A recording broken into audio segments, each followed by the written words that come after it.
Bueno, muy bien. Pues Roger, si le parece bien, arrancamos entonces em, con los buenos días para todos y para todas a este evento de la Universidad Externado de Colombia y de su Departamento en Derecho Minero Energético, en donde en esta oportunidad quisimos hablar de un tema complicado desde el punto de vista eh, de la problemática que enfrentan en el día a día muchos titulares mineros, que es el tema de la bancarización. Sin duda alguna, y para nadie es un secreto, que de los 7.423 al año pasado títulos mineros que había en nuestro país, pues unos problemas comunes que enfrentan los titulares con independencia de la dimensión de la minería, porque esto no es un problema solamente de los pequeños mineros, sino también de la mediana y gran minería, pero por supuesto con mayores implicaciones para la pequeña minería, pues es el acceso a los servicios financieros en Colombia y ese es precisamente el tema sobre el cual queremos hablar hoy. Máxime cuando recientemente fue aprobado en Cámara el proyecto de ley 440, si no estoy mal, doctor Idolfo, del año 2020, en donde precisamente el proyecto de ley lo que busca es dar unas directrices, establecer unas herramientas y unos procedimientos y una señal muy importante para facilitar ese proceso de acceso a los servicios financieros al sector minero en general. Y precisamente yo creo, eso ya nos lo dirá el experto, pero yo creo que más que unos instrumentos puntuales, lo que quiere dar es una señal de política pública, porque este también ha sido una problemática de política pública que ha querido, digamos, enfrentar desde hace ya varios años el Ministerio de Minas y Energía. Lo que quiere dar es una señal de política pública para que el sector financiero entienda también que hay que establecer ya estrategias concretas para permitir ese acceso a los servicios financieros hacia la industria minera en general, pero como lo dije inicialmente, reitero, hacia esos pequeños mineros, que en nuestro país, de los 7.400 titulares mineros que hay, el 60% es pequeña minería, doctor Idolfo. Después tenemos una 30% de mediana minería, gran minería solamente representa en nuestro país el 2%, así que en realidad quienes, digamos, padecen de esta problemática asociada al acceso a los servicios financieros en nuestro país es precisamente la pequeña y la mediana minería.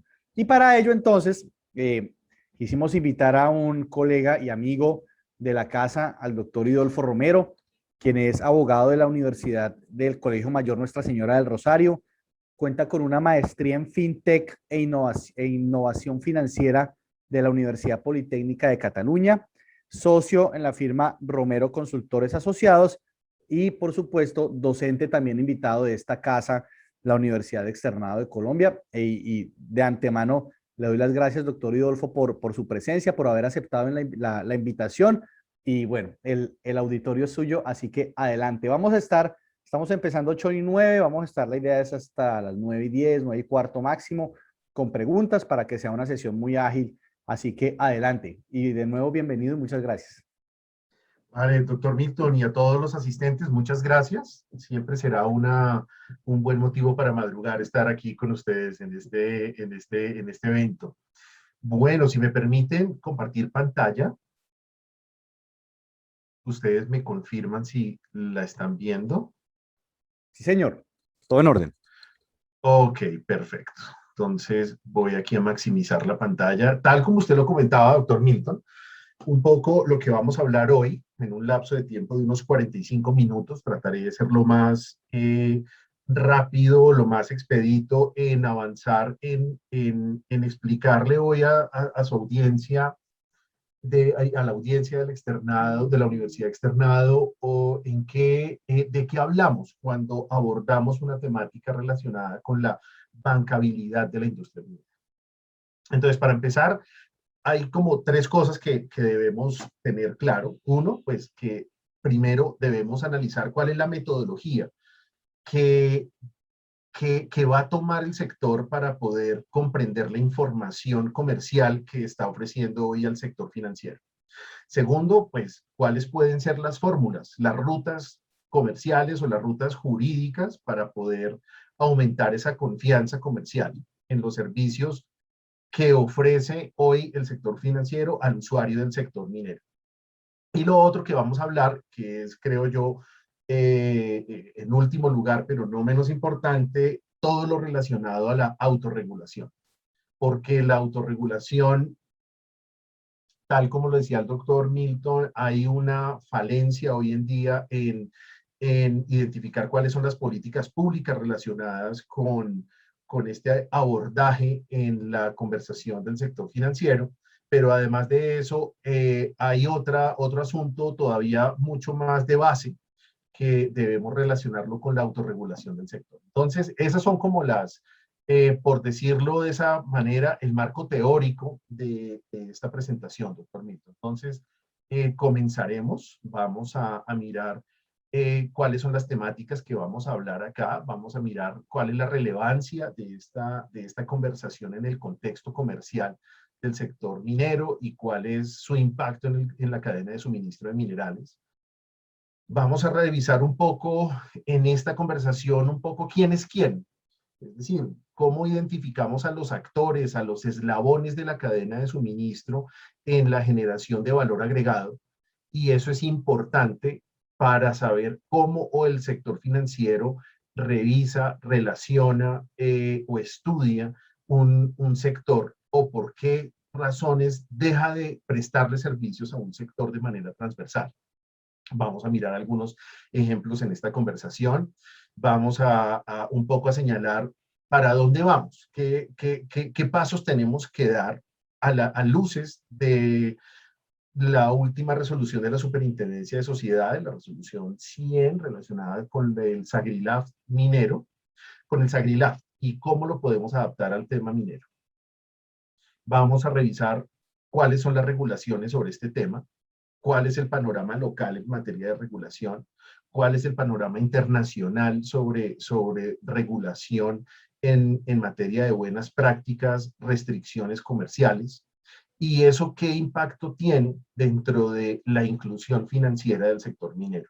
Y por supuesto vamos a hablar un poco del proyecto de ley, cómo vamos a mirar hoy cómo es el estado del arte hoy en todos los asuntos relacionados con la agenda legislativa.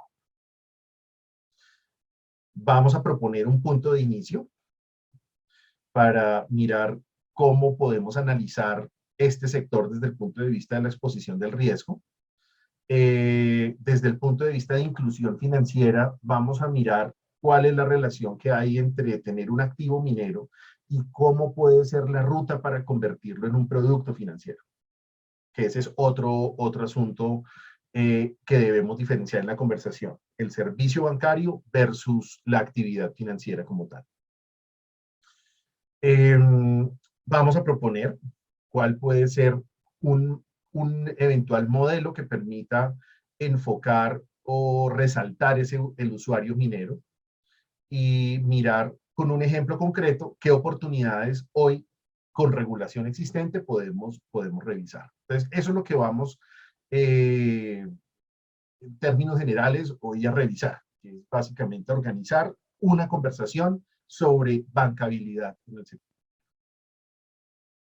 Así que miremos qué tan relevante es esta conversación hoy para la industria. Primero, ya esto lo diagnosticó ya el doctor Milton en su presentación, en la parte introductoria, pero solamente para refrescar aquí algunos datos, algunas cifras que nos pueden llamar la atención y que le llaman la atención al sector financiero. Está relacionada con los barequeros. La minería artesanal y pequeña escala extrae más del 50% de los minerales durante los últimos 3 años, específicamente en el oro. Hay asimetrías en la información, no cuadra el balance de caja entre la producción declarada, en este caso de oro, con las exportaciones de oro. Entonces, por ejemplo, para el 2018 tenemos que hay 45 toneladas exportadas y se declararon 35 toneladas en producción. Entonces, esas 10 toneladas le genera inquietud a cualquier oficial de cumplimiento de un banco. Por otro lado están las exportaciones. Apenas el 25% de las exportaciones de oro se hicieron mediante los canales aduaneros y utilizaron canales cambiarios. La trazabilidad financiera.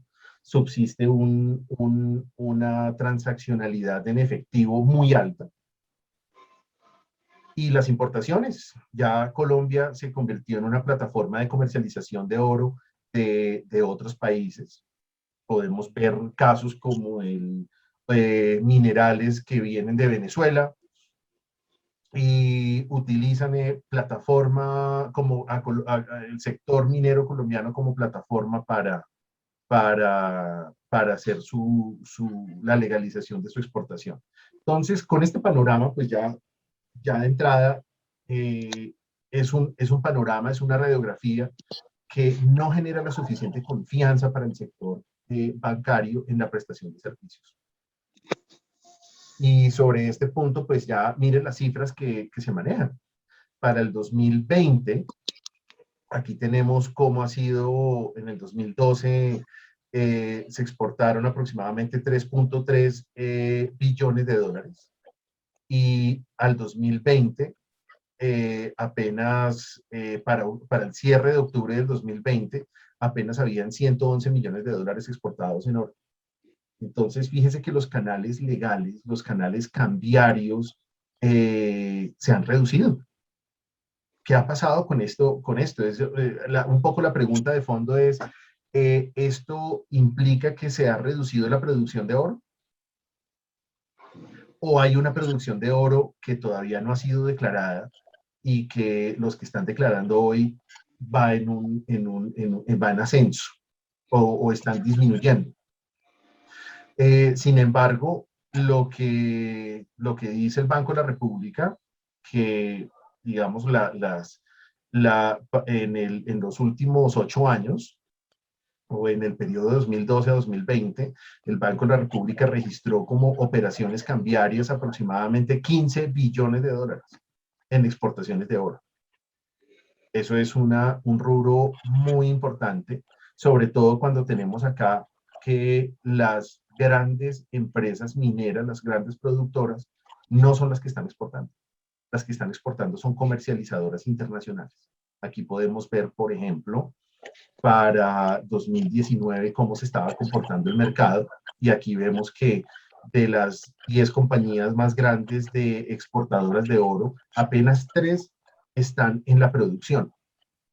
Las otras empresas son empresas dedicadas a la comercialización de oro.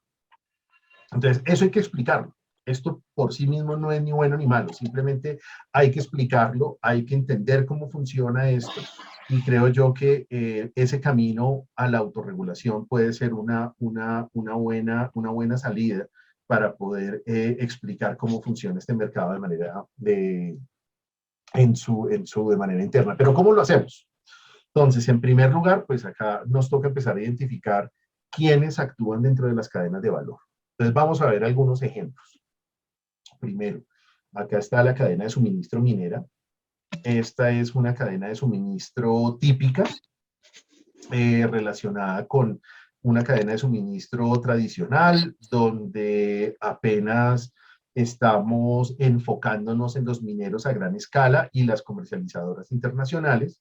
Y dentro de esta cadena de suministro, ellos, los que están acá en el círculo rojo, son solamente los que están obligados a reportar información a la UIAF, a la Unidad de Investigación y Análisis Financiero, o a sus bancos o a sus pares comerciales sobre actividades o reportes de operaciones sospechosas.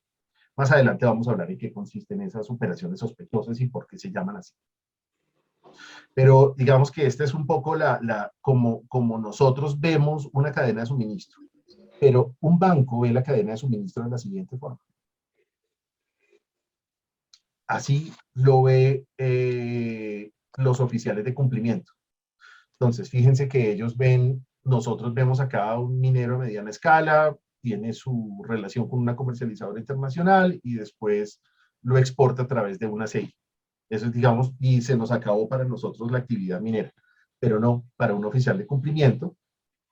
Cuando ellos ven una empresa minera, un poco ellos empiezan a averiguar y a revisar cómo se comporta esta actividad. Vamos a mirar un ejemplo.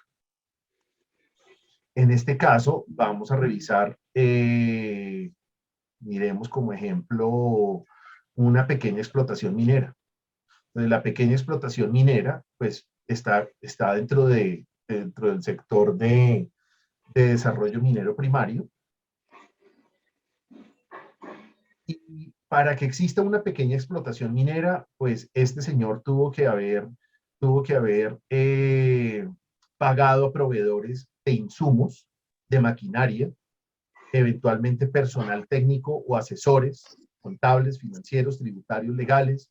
Tuvo que haber tenido un plan de trabajos y obra, un plan de manejo ambiental, debe tener una fuente legal para su operación, mediante contrato de concesión o cualquier otra modalidad. Entonces, aquí podemos encontrar las solicitudes. Fíjese que este minero, este pequeño minero que está acá, no es un minero que se encuentre solo en el mercado. No es un generador de riqueza por sí solo. No, esta persona es un eslabón de una cadena de suministro. Y cuando los oficiales de cumplimiento de algún banco revisan cualquier empresa minera, lo revisan desde su integralidad en la cadena de suministro, desde su operación upstream como su operación en downstream. Entonces, solamente por seguir el ejemplo de esta pequeña explotación, un oficial de cumplimiento sigue mirando. Entonces, él dice, bueno, ok, ya miramos quiénes son los proveedores de servicios de este pequeño minero. Pero ahora vamos a mirar este pequeño minero hacia adelante, en dónde está en esta cadena de suministro. Entonces, fíjese que aquí ya empezamos a mirar si este pequeño minero tiene plantas de beneficio propias, está integrado verticalmente o las tiene tercerizadas o tiene entables. ¿Qué servicios de entables tiene? Lavados, trituración. Si está en una cabecera municipal, en esa cabecera municipal, ¿qué actores comerciales se encuentran? ¿Qué compradores locales se encuentran? Y todo eso se empieza a correlacionar dentro de un estudio de vida y vigencia de exposición al riesgo de SARLAF. Y ya finalmente lo que se va a mirar, lo más importante dentro de estos estudios es empezar a revisar cuál es la fuente de recaudo por ventas de un actor o de algún eslabón de la cadena de suministro. Entonces, en este caso ya vemos que la fuente puede ser un comprador local, o pueden hacer exportaciones directamente a una CI que esté en una zona franca, o pueden tener un contacto internacional si están integrados verticalmente con una refinadora internacional, o le venden sus productos a una empresa de joyería. Entonces, fijémonos que aquí esta es la manera como un oficial de cumplimiento empieza a analizar una empresa dentro de una cadena de suministro. ¿Qué es lo que sucede en la mayoría de las veces? Este pequeño minero no tiene la información suficiente para entregársela a un banco y decirle quiénes son todos sus proveedores, entregar la lista de si hizo debida diligencia de su contador, de su abogado, de sus geólogos, en fin, de los interventores, de las empresas que prestan servicios de obras civiles. En fin, eso no lo va a hacer un pequeño minero. Y precisamente esa falta de información que hoy está teniendo el sector hace que el sector bancario tenga muchas dudas acerca de la prestación del servicio. Porque este pequeño minero no sabemos a quién le está pagando, si es cierto o no es cierto que él está pagando una cadena de proveedores. No sabemos quiénes están en esa cadena de proveedores. Y esto hay que empezar lentamente a organizar esa información para que los bancos, porque los bancos también cumplen reglas, especialmente las de cumplimiento, ellos o las hacen exigir, ellos, digamos, un poco lo que requieren de este sector es cómo vamos a empezar a organizar esta información y esta data que está acá.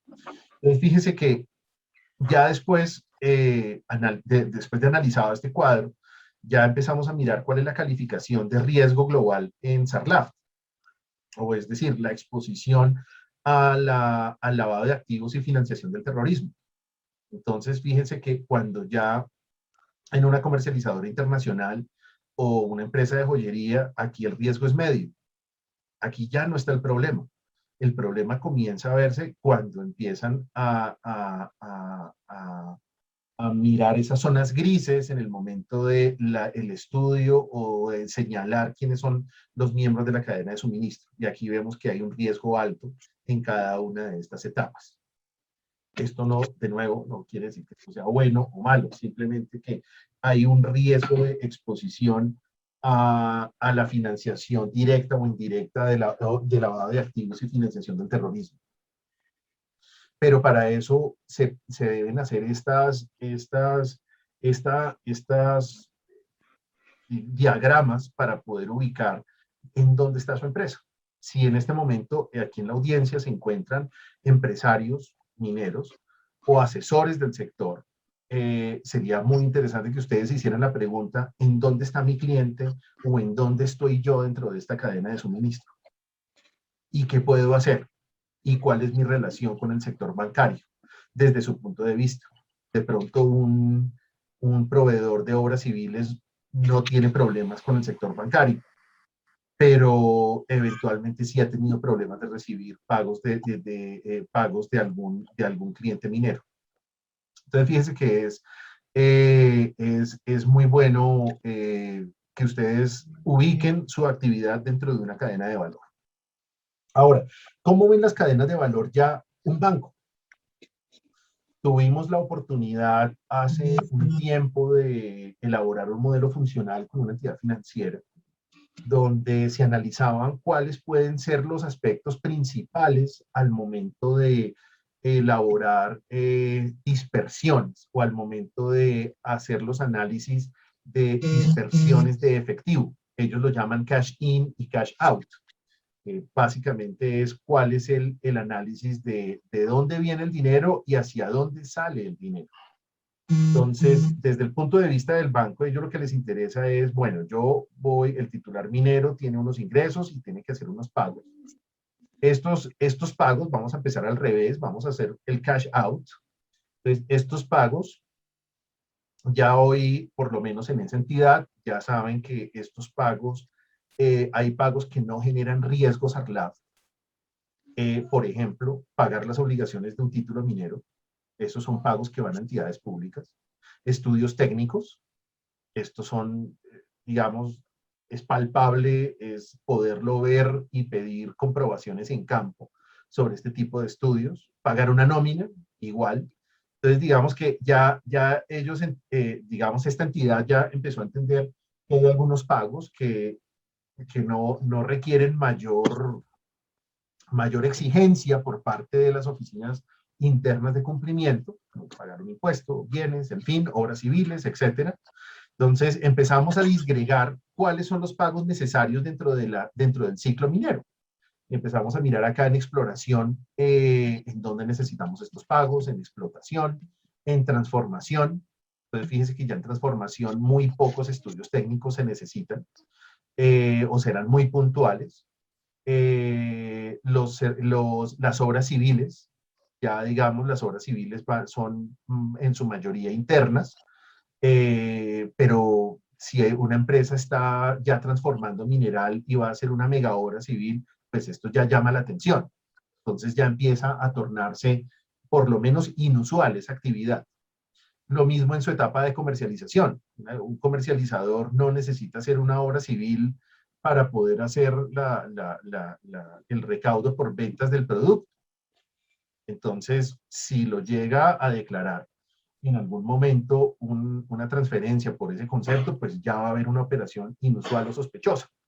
Entonces, todo esto empezamos a analizarlo con esta entidad y empezamos a mirar este ciclo minero, qué tipo de pagos generan o qué tipo de dispersiones de efectivo, cuál es la necesidad de dispersiones de efectivo dentro de la cadena de suministro.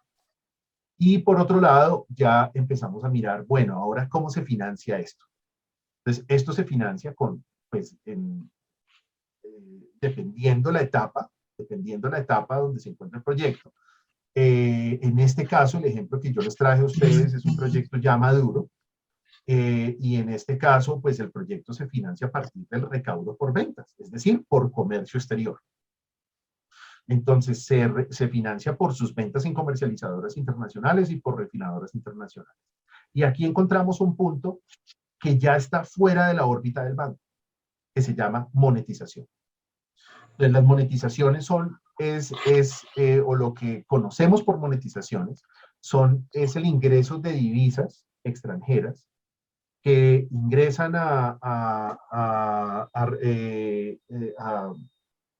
que ingresan al país por concepto de servicios o de ventas que se hacen al exterior. Entonces, estas monetizaciones, bueno, tiene una serie de requisitos entre los bancos. Voy a explicar, voy a detener un poco acá porque este ha sido un dolor de cabeza para pequeña, mediana y gran minería.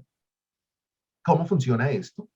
Esta etapa de la monetización, primero la dejamos fuera de la órbita del banco porque los bancos, para poder hacer una monetización, deben hacer alianzas con bancos del exterior que les sirven de corresponsalía bancaria, y esas corresponsalías técnicamente lo que hacen es generar una identificación electrónica de cada transferencia. Esa identificación la conocemos nosotros como SWIFT, como BIC, como los códigos BIC o los códigos IBAN u otros códigos que se utilizan para poder identificar una transferencia internacional. Pero ¿qué sucede? Los bancos corresponsales también tienen unos requisitos para poder hacer monetizaciones. No es, no es un servicio libre como nosotros creemos. Los bancos corresponsales exigen, por ejemplo, que los clientes no estén vinculados en actividades relacionadas a financiación del terrorismo, a lavado de activos, comercio de armas, y específicamente sectores como cannabis, sectores como comercialización con países sensibles. No voy a nombrar ningún país, pero ustedes imaginarán cuáles países sensibles pueden ser. Voy a poner un ejemplo claro: Corea del Norte. Claramente ningún banco va a prestar un servicio de corresponsalía bancaria de un pago que venga de allá. Pero también hay un sector que está por los corresponsales bancarios, está hoy en día señalado como un sector con actividad restringida para la corresponsalía bancaria, y es la minería, especialmente la minería de oro. Vuelvo a repetir, la minería en términos generales, llámese carbón, agregados, cobre, en fin, todas tienen una restricción para prestar servicios de corresponsalía bancaria en el pago de divisa extranjera. Pero específicamente la de oro tiene ya más reservas, tiene más alertas por parte de las corresponsalías. ¿Qué sucede si un banco en Colombia, es decir, esta entidad financiera con la que nosotros estábamos analizando este asunto aquí, qué sucede si esta entidad financiera hace una monetización por fuera de los acuerdos privados con el corresponsal bancario? El corresponsal bancario suspende su actividad. Por lo tanto, ningún banco va a exponerse a que la corresponsalía sea suspendida o pueda exponerse al riesgo de suspensión de actividades de comercio exterior, o de cierre de su propia oficina de tesorería por prestarle un servicio a un sector que tiene alertas rojas. Entonces, fíjense que digamos que vamos por las dispersiones locales, ahí no hay problema, pero con relación a los servicios de monetización, ahí tenemos un ejercicio importante que hacer. Y ese ejercicio está fuera del alcance de la regulación de alguna ley en Colombia, o está fuera del alcance de la superfinanciera, inclusive fuera del alcance de los bancos mismos. Esto ya es un acuerdo transnacional que también tiene sus propias políticas, y las propias políticas están basadas en SARLAF. Por eso creemos nosotros que la autorregulación en este sector es uno de las mejores de las mejores prácticas de relacionamiento con el sector bancario que nosotros podemos proponer. Entonces, aquí se cierra el canal, ya con los ingresos. Aquí analizamos cómo se hacen las dispersiones de pagos, o sea, en qué se gasta la plata un minero y cómo un banco presta el servicio, y a su vez, de dónde obtiene esos ingresos este señor que se llama nuestro titular minero. Entonces, esta es como el resumen acerca de quién es quién dentro del sector y cómo nosotros podemos identificarlo dentro de una cadena de valor. Ahora sí, vamos a mirar, ya teniendo en cuenta lo anterior, ya la siguiente pregunta es, bueno, ¿y para dónde vamos? Pues lo que el camino nos muestra, que lo que debemos es empezar a construir y reportar un modelo sectorial de SAGRILAF. ¿Cómo es eso? Entonces vamos a empezar a revisar acá. Debemos tener debemos hacer análisis del impacto regulatorio. Aquí hay unas políticas públicas que no están del todo claras relacionadas con la política de SARLAF minera. ¿Cómo vamos a hacer esa gestión del riesgo? Esa gestión del riesgo, el sector, la autoridad pública, ¿cómo la puede ver? ¿La puede ver de manera fiscalista o la puede ver de una manera declarativa? Creo yo que es importante que siga existiendo esa forma, o sea, que el SARLAF siga siendo de tipo declarativo. Desde nuestro punto de vista, más adelante hablaremos del tema, tenemos que empezar a hablar del riesgo, cuáles son, empezar a elaborar la tipología de riesgos, tanto legales, socioeconómicos, ambientales, políticos, cuál es la exposición reputacional, la exposición operacional y financiera del sector, porque para un banquero, básicamente todas las actividades que hace un minero son sospechosas. Entonces, ellos no entienden que en algunas ocasiones hay que llevar dinero en efectivo a campo para pagar una nómina porque no hay bancos en la zona donde se presta la operación minera. Y para un banquero, pues esa es una operación sospechosa, y para la oficina de cumplimiento, pues esa va a ser una causal de revocación de la cuenta bancaria. Entonces, tenemos que empezar a explicar cómo funciona, cuáles son las tipologías, cuándo eso es sospechoso y cuándo no es sospechoso. Por otro lado está lo que acabamos de ver, cómo funciona la cadena de suministro. Y tenemos que empezar a dar un vuelco importante en temas de digitalización para evaluar, medir y sobre todo calificar el riesgo, hacer un scoring del riesgo por parte de cada uno de los usuarios que están en la cadena de suministro. Entonces, creemos que estos son como las variables o los puntos importantes al momento de hablar de un SAGRILAF sectorial. ¿Cómo vamos? ¿Cuál es hoy un poco el estado del arte en temas de SAGRILAF? Primero, pues está vamos a empezar por lo último, por la circular externa 100. Vamos a dar un pequeño ejemplo acá. A ver, nos vamos a devolver. Recordemos que en esta diapositiva nosotros dijimos que las empresas el SAGRILAF está enfocada a la minería a gran escala y a las comercializadoras internacionales.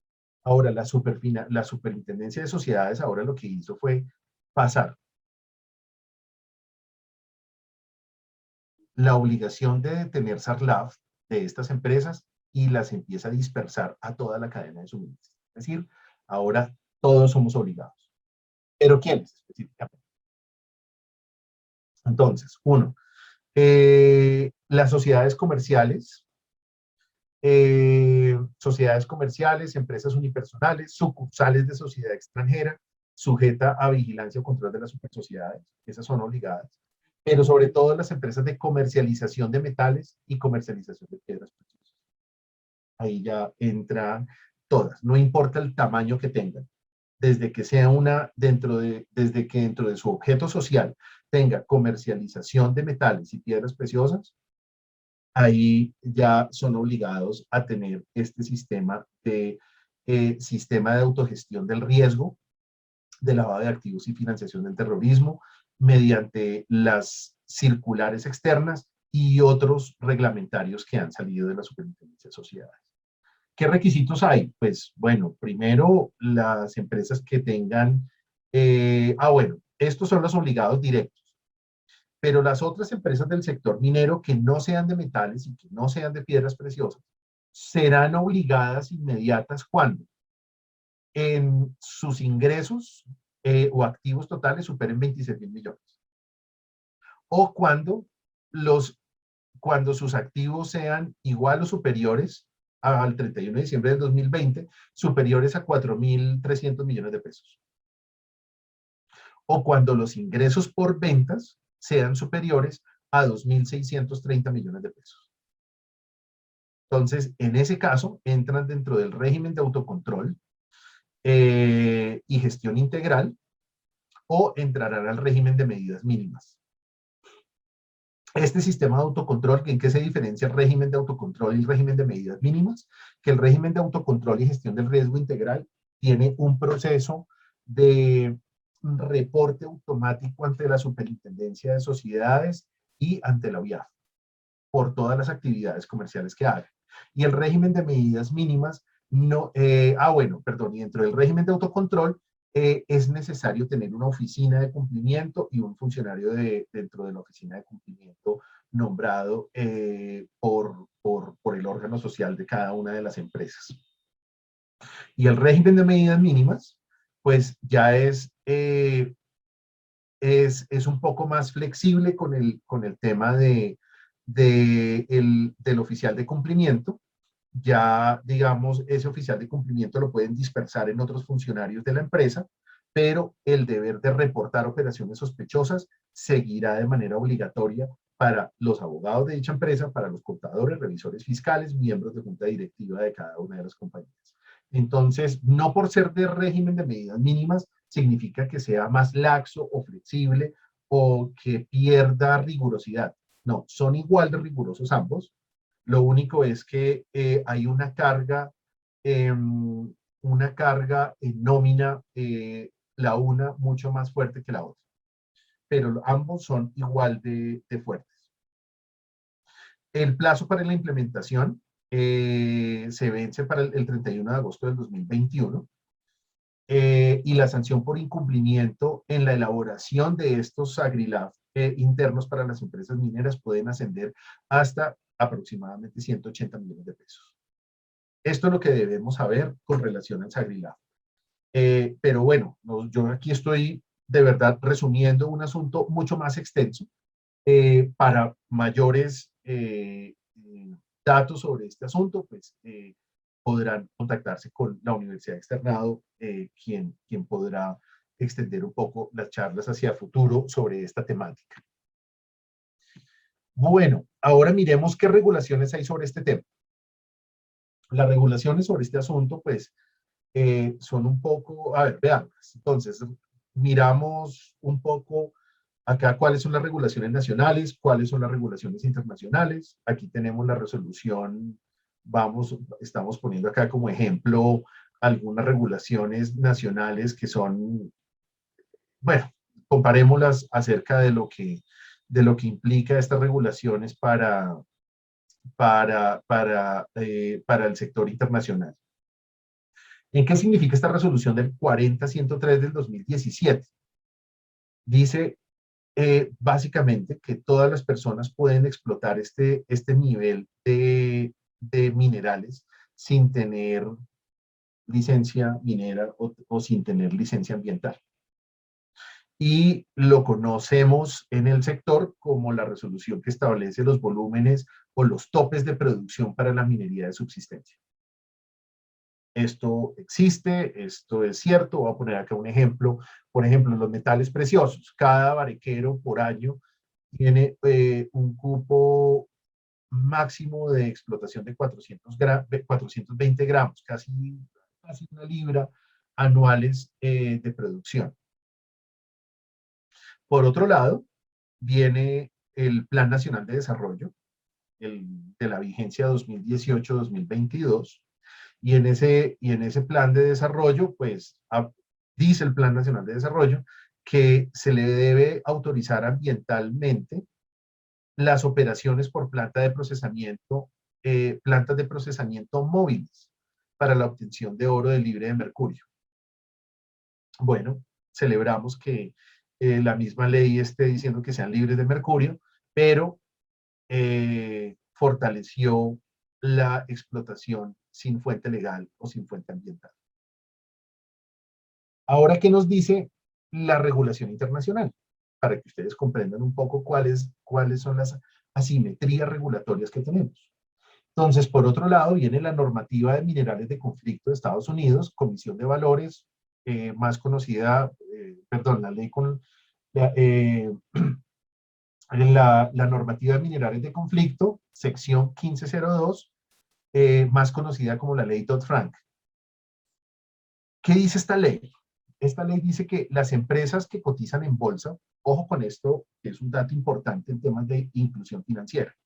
Cuando estábamos hablando de monetización, estábamos hablando que los bancos corresponsales son, digamos, como el vehículo que permite que lleguen divisas extranjeras a los bancos locales, a los bancos colombianos. ¿Por qué es importante esta ley Dodd-Frank? Porque sucede que todos los bancos corresponsales cotizan en bolsa en Estados Unidos. Entonces, vamos a mirar qué le exige la bolsa de Estados Unidos y específicamente esta ley. Dice, las empresas que cotizan en bolsa deben comprobar, mire la palabra, es la palabra comprobar, que los minerales utilizados en sus productos, como el oro, no han servido para financiar directa o indirectamente a grupos armados y fomentar el conflicto. La Secretaría de Estado de los Estados Unidos puede designar como material de conflicto todo mineral que a su criterio lo beneficie. El oro es un material de conflicto. Hay otros minerales también catalogados como minerales de conflicto. Hay los diamantes, por ejemplo, tantalio. Hay otros minerales que están dentro de esta ley. Pero esto, ¿por qué? ¿Esto qué tiene que ver con la bancarización o la bancabilidad en el sector minero? Pues claramente, si un banco corresponsal tiene dentro de las normas federales o la ley Dodd-Frank la exigencia de comprobar en qué están siendo utilizados las divisas extranjeras o los dólares americanos al momento de hacer una corresponsalía, pues claramente ellos prefieren hacer dos cosas: o analizar muy bien cada cliente particular, lo cual tiene un costo administrativo muy alto, o hacer un proceso que ellos le llaman de-risking. El de-risking es un término anglosajón, como ustedes saben, que básicamente lo que quiere decir es eliminar cualquier riesgo mediante la no prestación del servicio de corresponsabilidad. Entonces, fíjese que estas dos normas que están acá, sí, son vigentes, son legales, son oponibles, son completamente válidas dentro del régimen colombiano, van en contravía de lo que habla la normativa de minerales de conflicto dentro del régimen de la ley de Dodd-Frank, porque estos minerales aquí no están prestando ninguna función para saber a quién están financiando esta actividad. Entonces, por esa razón, los bancos ven este sector como un sector sujeto a de riesgo para no prestar el servicio. Miremos otra norma, la regulación 821 del 2017. Esto es la norma del Parlamento Europeo sobre minerales en zonas de conflicto. Una cosa son los minerales de conflicto, otra cosa son los minerales en zonas de conflicto. Esta norma entró en rigor el 1 de enero del 2021, este año. Dice textualmente que las zonas de conflicto son regiones políticamente inestables. Ustedes me dirán en Colombia cómo podemos definir si una zona es políticamente inestable, sí o no. Regiones políticamente inestables, el comercio de minerales puede utilizarse para financiar grupos armados, trabajos forzados. Ojo con esta palabra, trabajos forzados. Fíjense que dentro de la ley Dodd-Frank, ellos claramente hablan de financiación al terrorismo y lavado de activos. Aquí ya no, aquí ya va más allá. Aquí dice, listo, financiar grupos armados es un limitante, pero los trabajos forzados también es otra limitante. Y otras vulneraciones de los derechos humanos, y también para contribuir a la corrupción y el blanqueo de dinero. De nuevo, estas dos normas que están acá no nos da seguridad acerca de si estos señores, estos mineros de subsistencia, están realizando trabajos forzados para poder suplir una necesidad dentro de la cadena de suministro. Entonces, ¿qué se debe hacer? Los minerales claves dentro de esta norma del Parlamento Europeo es el estaño, el wolframio, tantalio y oro. Se aplicará directamente a las empresas que importen a la Unión Europea oro. Y ¿qué debe hacerse? Pues se debe hacer una guía de debida diligencia para cadenas de suministro responsable de minerales en las áreas de conflicto o de alto riesgo. ¿Qué significa esto que haya entrado en rigor el 1 de enero del 2021? Pues significa que de ahora en adelante todos los exportadores hacia Europa deben tener esta guía de debida diligencia realizada, de lo contrario no se les será permitido a los compradores europeos importar minerales que no tengan esta tipología o este catálogo de restricciones. Entonces, fíjese cómo está la disparidad entre las regulaciones locales y la regulación internacional. Por otro lado, recordemos que aquí está el registro de acuerdos de transacciones de commodities ante la DIAN. Esto, digamos, pues tiene un enfoque completamente diferente desde el punto de vista cambiario y de precios de transferencia, pero en últimas es el fundamento de este registro de acuerdos de transacciones es reportar información. Hoy la autoridad tributaria no tiene información certera, asertiva por parte del sector comercial y por eso está pidiendo que hoy todos los acuerdos de exportación sean registrados en la plataforma de la DIAN. Esto ya entró en vigencia. Bueno, entonces ahora vamos a ver cuáles son las iniciativas legislativas. El doctor Milton nos comentaba al inicio de la reunión, nos recordaba en qué consiste el proyecto de ley 440 del 2020, conocido como el proyecto de la bancarización del sector minero. Voy a detenerme en 3 asuntos puntuales para, pues, digamos, esta conversación está un poco larga y la idea es hablar con ustedes sobre esta temática.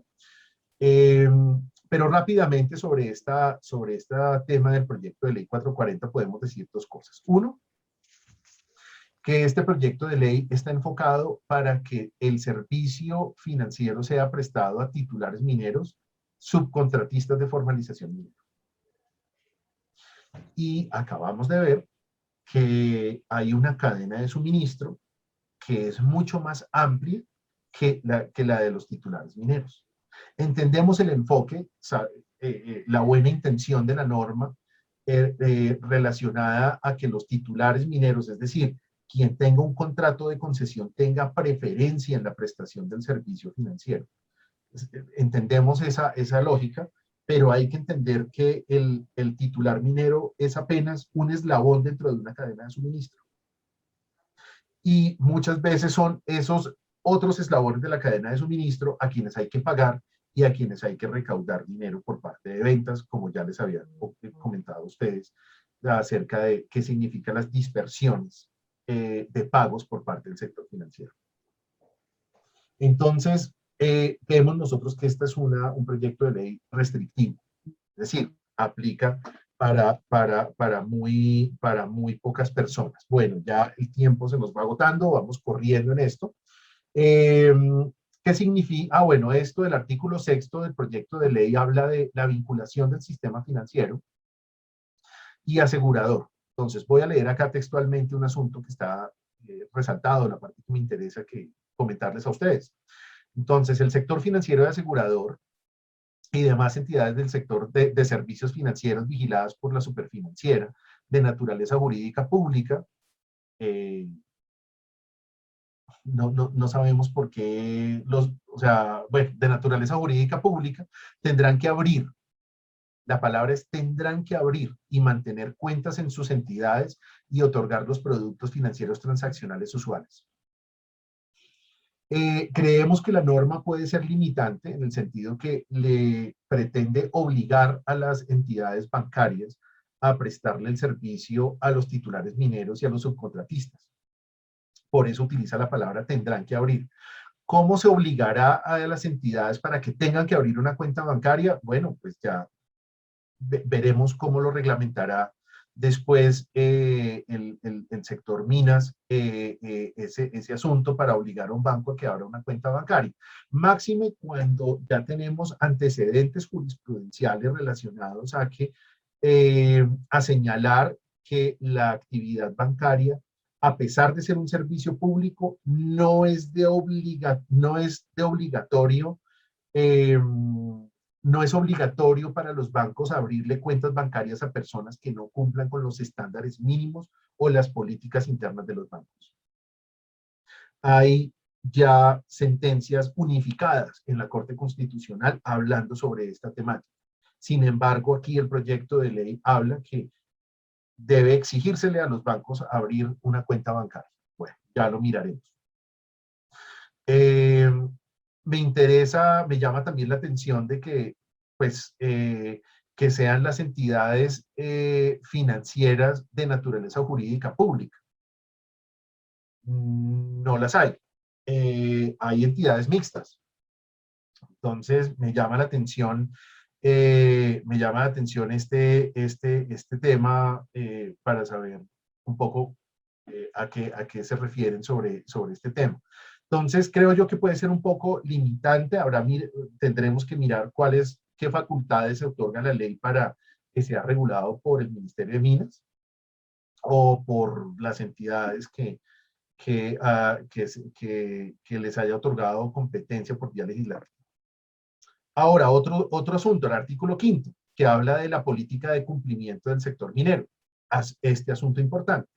Dice, los titulares mineros y subcontratistas de formalización minera deberán adoptar y ejecutar conforme a la reglamentación que expide el Gobierno Nacional reglas mínimas que tengan por objetivo establecer estándares de transparencia en la información, cumplimiento regulatorio, prevención de lavado de activos y financiación del terrorismo. Esto está sobreregulado.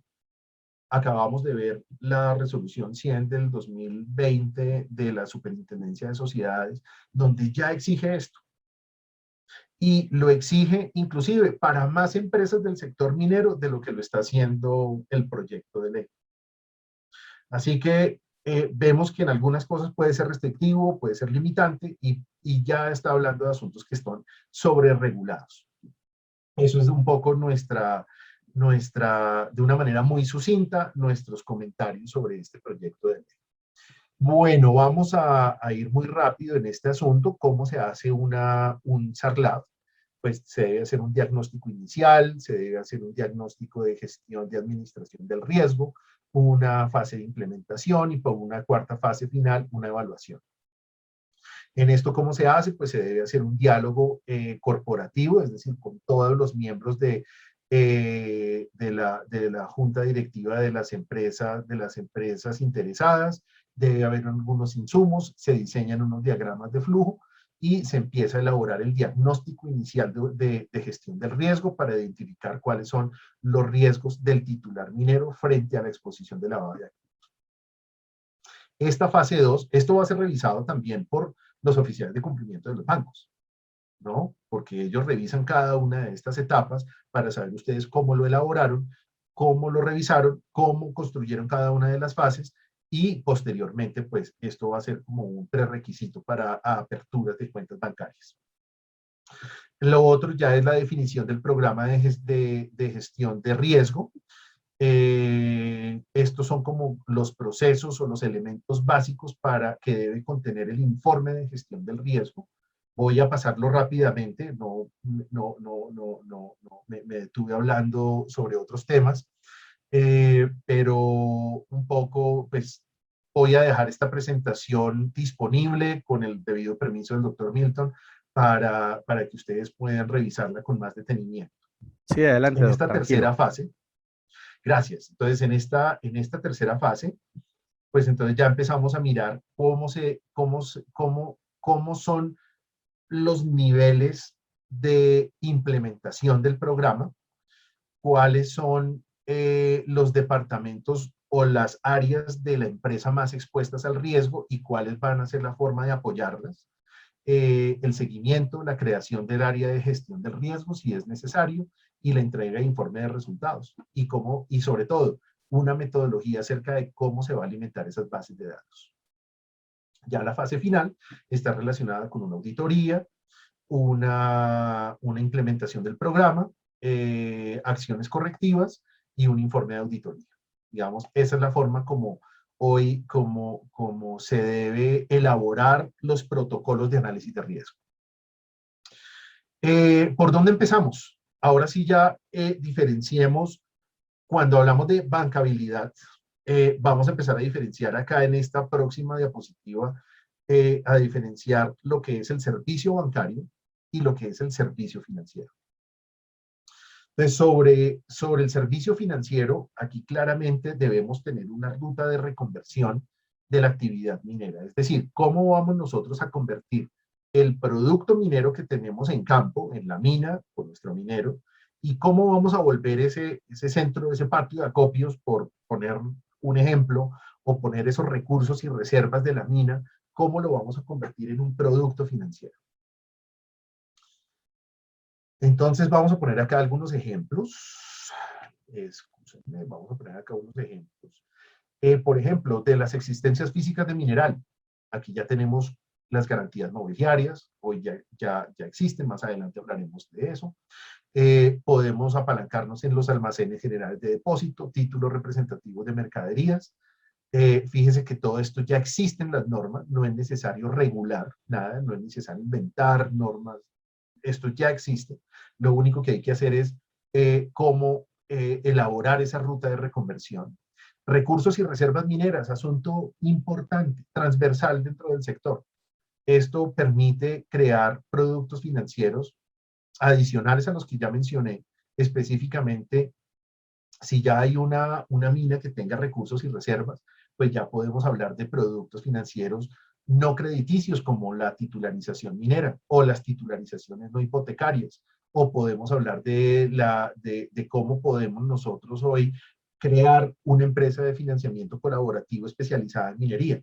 Fíjese que las empresas de financiamiento colaborativo tienen expresamente prohibido invertir en minería, por ley. O las políticas internas de la Bolsa de Valores también señalan que cuando se haga crowdfunding por parte de la Bolsa de Valores, no está permitido financiar proyectos de exploración greenfield o desarrollo temprano de brownfield de targets o de objetivos de explotación minera mediante las plataformas de crowdfunding. Interesante, pero digamos que ahí ya requeriríamos una política pública sobre este tema para mirar cómo podemos crear productos financieros derivados de la actividad minera. Y en la comercialización de minerales, pues creemos que ya el Ministerio de Minas ha dado una muy buena trabajo relacionado con la Bolsa Mercantil de Colombia para mirar cómo se puede robustecer ese trabajo de la comercialización de minerales mediante las plataformas de mercado de valores y otras iniciativas relacionadas con billeteras o pasarelas digitales de pagos mediante licencias financieras para pagos electrónicos, sociedades de pagos de bajo valor. Eso es otro tema que con mucho gusto conversaremos en otra ocasión. Bueno, ya finalmente, entonces vamos a hablar acá, la digitalización claramente es el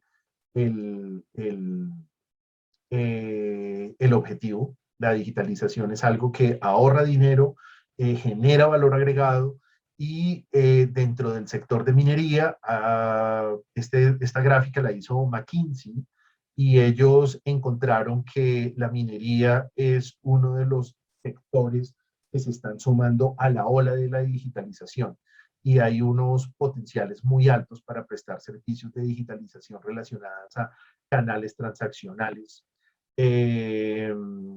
cómo digitalizar los activos físicos de las empresas, cómo prestarle servicios digitales a la fuerza laboral. En fin, hay una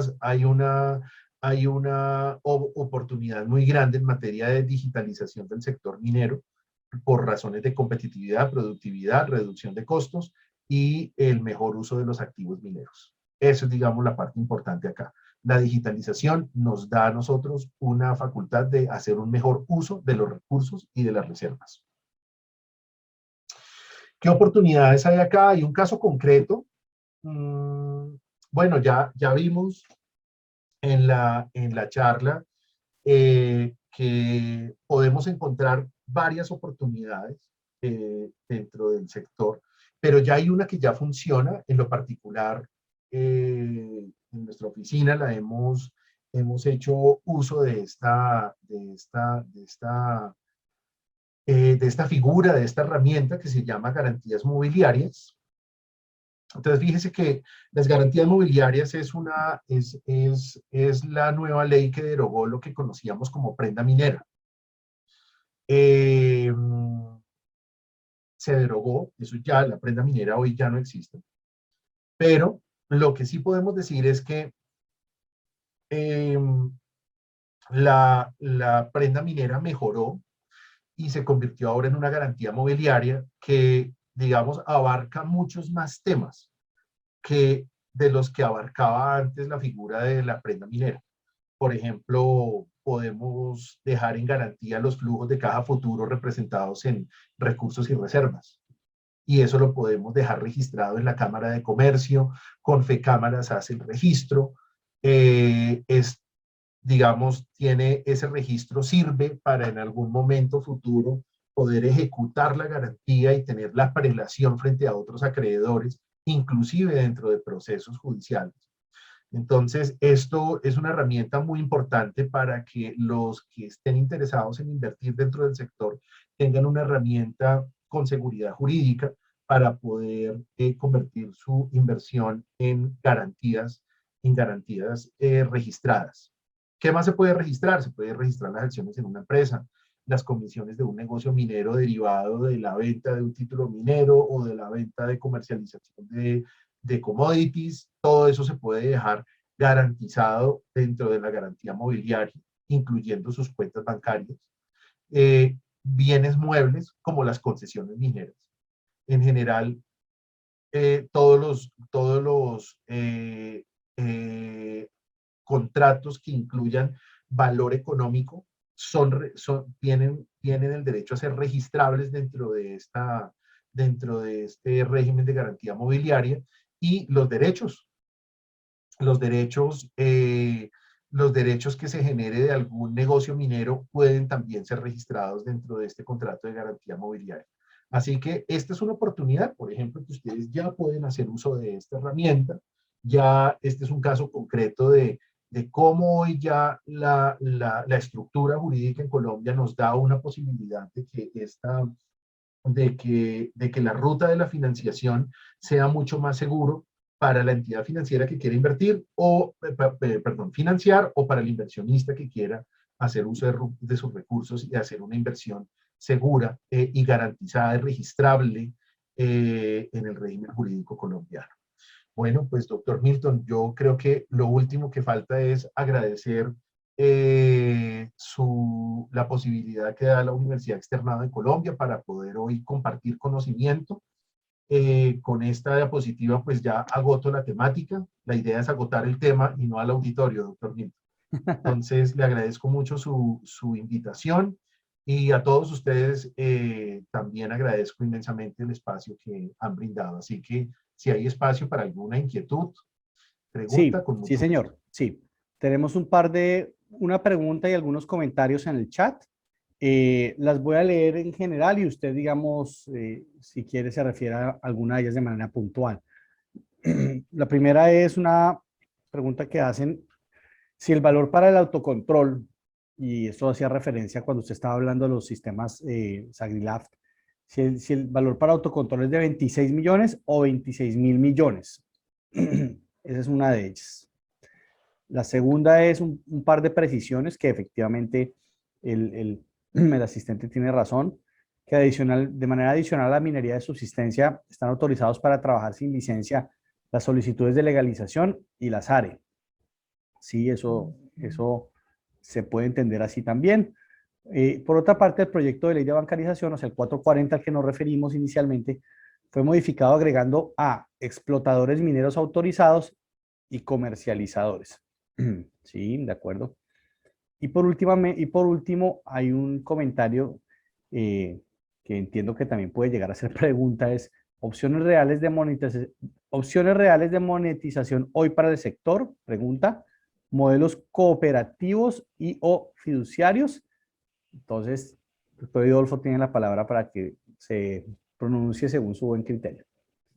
Vale, gracias. Bueno, no, están muy chéveres las preguntas. Gracias a los que sugirieron dichas preguntas.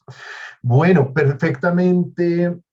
Hablemos entonces de, sí, perfectamente lo que usted dice es cierto, relacionado a cuáles son los cupos. Hay que tener en cuenta que hay tres categorías para definir el tema. Son 26.000 millones cuando hay ingresos totales superiores, perdón, cuando hay ingresos superiores a 26.000 millones de pesos, en ese momento ya se vuelve una empresa obligada.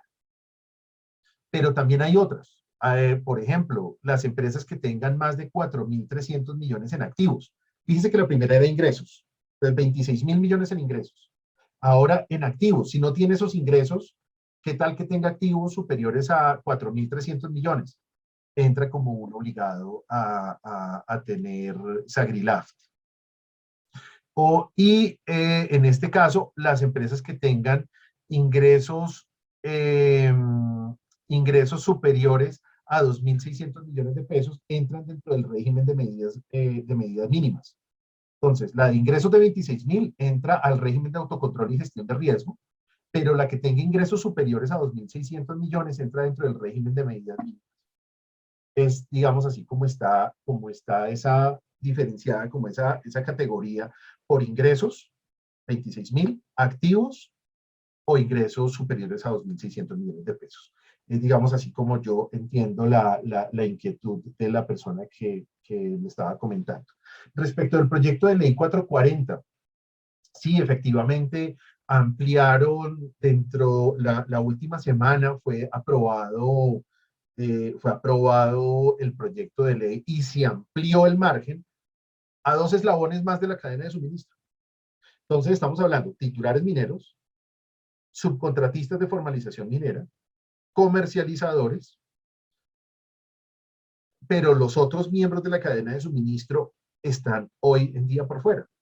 Y son varias las empresas que hoy por hoy no tienen bastantes restricciones. O pregúntele a una empresa de geología cuando va a prestar los servicios lo difícil que es recibir pagos por parte de su prestación de servicio. Ahora, ¿son comercializadores? No. ¿Son titulares mineros? Tampoco lo son. Y tampoco son operadores de un subcontrato de formalización. Entonces, fíjese que ese esquema sigue siendo limitado. Doctor Lo sigue Idolfo, siendo. Señor. yo tengo una precisión ahí o tal vez una pregunta, porque la figura de explotador minero autorizado, Emma, uno entiende o la lectura que uno le da es que bajo cualquier modelo de autorización, digamos, a la cual la persona natural o jurídica esté, digamos, avalado para explotar, entra dentro del ámbito de la reglamentación. Es decir, con independencia de la naturaleza de la figura jurídica, sea contrato de concesión o un contrato, por decir algo, de aporte o una figura especial, digamos, del régimen jurídico minero, al hacer referencia a explotador minero autorizado como un término genérico, abarca todas estas figuras, ¿no? O esa es la lectura que uno puede darle al concepto. Es correcto, doctor Milton. Esa es la lectura que nosotros creemos que está dando, esa es nuestra interpretación. Mm, Pero cuando miramos otras experiencias dentro del sector, como la superintendencia financiera, o como los oficiales de cumplimiento dan lectura, ellos son muy exegéticos, son muy literales. Entonces, ellos cuando están revisando estas normas y dan una lectura clara sobre este asunto, ellos lo que dicen es cualquier operador minero autorizado. Es decir, debe haber el factor producción involucrado en este asunto. Y fíjese que no solamente los productores están involucrados dentro de esta actividad.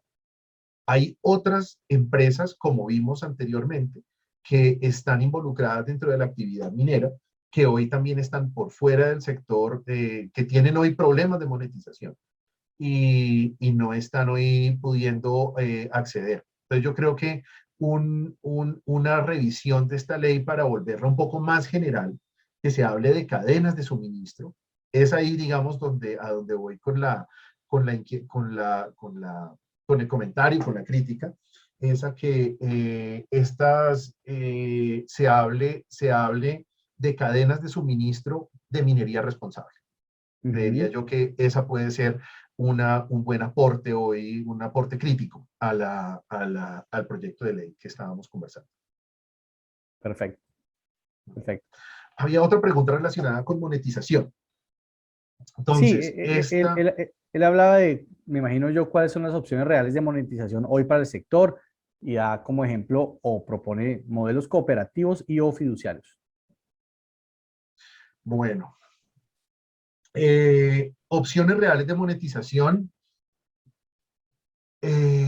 son mínimos, debo decirlo, por las razones que les comenté. Los bancos hoy tienen una política de gestión de cumplimiento muy estricta, y esta monetización se está volviendo cada vez más restrictiva. ¿Cuáles son las opciones? Las opciones es que ustedes dentro de las oficinas de tesorería de sus empresas revisen cuáles son los canales cambiarios y los canales no cambiarios donde ustedes puedan tener esa flexibilidad para poder recibir divisa extranjera fruto de la operación de comercio exterior. Esto ya es una conversación que va más allá de la bancabilidad. Es una conversación que va relacionada con asuntos cambiarios, temas tributarios, estructuras corporativas, y que ustedes puedan mirar cuál puede ser la ruta cambiaria para poder hacer ese ingreso de divisas al país, fruto de la operación minera que ustedes tengan. Entonces, por esa razón, creo que con mucho gusto la podemos abordar después, la podemos ampliar, pero creemos que eso va relacionado más que con la posibilidad real de poder hacer monetización. Lo importante acá es que ustedes tengan una buena relación con el banco desde el punto de vista de SERLAF. Si ustedes tienen una información comercial detallada, organizada, los bancos van a creer en ustedes y va a haber un clima de negocios y de confianza. Entonces creo yo que esa es la única ruta sostenible a futuro. Ok, doctor Idolfo. Y vamos con la última pregunta para que ojalá la podamos responder de manera muy concreta, ya que estamos con el tiempo cumplido. Desde la parte de gestión del riesgo operativo y de reputación, que la banca establece como criterio autónomo para negar el servicio y al excusarse en normativa avalada por la Corte Constitucional, ¿de qué sirve tener un SAGRILAF si no hay mecanismos o un tercero que valide que el agente económico que quiere usar los servicios financieros tiene un compliance correcto y funcional para poder operar junto con el banco y le establezca a la banca que deje que se usen las cuentas? ¿Qué se puede hacer contra este muro? Ok, perfecto. Entonces, bueno, ya ya estamos hablando sobre la relación banco local. Yo los invitaría a ustedes a revisar otras entidades financieras diferentes a bancos. Fíjense que hay unas buenas experiencias y en lo particular, pues he tenido la oportunidad de asesorar algunas. Por ejemplo, hay algunas CETPES. CETPES son sociedades especializadas en depósitos y pagos electrónicos. Ese es el nombre de esa sigla. Son entidades financieras vigiladas por la Superintendencia Financiera y ellos tienen sin perder rigurosidad, ellos tienen una laxitud frente a la prestación de servicios bancarios para el sector. Eso sí, son muy rigurosos en cada una de las cadenas. Entonces, creería yo que ahí puede haber una solución concreta para la persona que me acaba de hacer la pregunta. Pero de todas maneras yo insisto en que si ustedes hoy en día, ¿cuál es la diferencia? ¿Qué pasaba antes de la resolución 100 de la Superintendencia de Sociedades y qué pasa después? Es que antes de esa resolución no existía una obligatoriedad para llevar un SAGRILAF para las empresas mineras. Es decir, no había regulación. Después de la resolución 100, ya esas empresas, las empresas mineras ya tienen que llevar ese oficial de cumplimiento. Es decir, sube la categoría, sube el nivel, sube esa conversación de personas que no conocemos de un sector industrial, ahora ya sube esa información y cuando subimos esa categoría ya podemos empezar a tener un relacionamiento mejor con los bancos. Entonces yo los invito a que sigan utilizando ese canal. Creo que aquí por medio de la universidad, creo que el mejor canal es la educación sobre estos temas y creo que este canal que abre la Universidad Externado es muy oportuno para poder mirar cómo educamos tanto a los bancos como al minero en ese relacionamiento. Muy bien. Voy a leer simplemente un comentario que hace un participante para contestarle también a la pregunta. Él propone que se podría operar con un banco en el exterior registrado en Banrep como cuenta en compensación y realizar los pagos a proveedores a través de este. Bueno, claro. No, pues dicho esto, doctor Idolfo, y por supuesto, dándole las gracias también a todos los asistentes a nombre de la universidad y del Departamento de Derecho Minero de la Universidad Externado, pues le damos a usted las gracias por esta presentación, por supuesto, digamos, muy concreta, muy puntual. Vamos a tener un espacio adicional para que usted lo sepa y los asistentes también para este tema en el Congreso Nacional de Derecho Minero que anualmente organizamos y que este año va a ser en octubre. Ya muy pronto vamos a tener, digamos, la agenda preliminar y las fechas concretas, pero para que ustedes lo sepan, este tema también lo vamos a abordar este año en nuestro Congreso de Derecho Minero por la importancia que reviste y por precisamente buscar alternativas que traten de resolver esos o desatar esos nudos que usted planteó muy bien, doctor Idolfo, al principio de su presentación. Entonces, muchas gracias a todos. Doctor Idolfo, estaremos en contacto y a nombre de la universidad, a todos los asistentes también, muchas gracias por su participación y por sus preguntas. Que tengan un excelente día.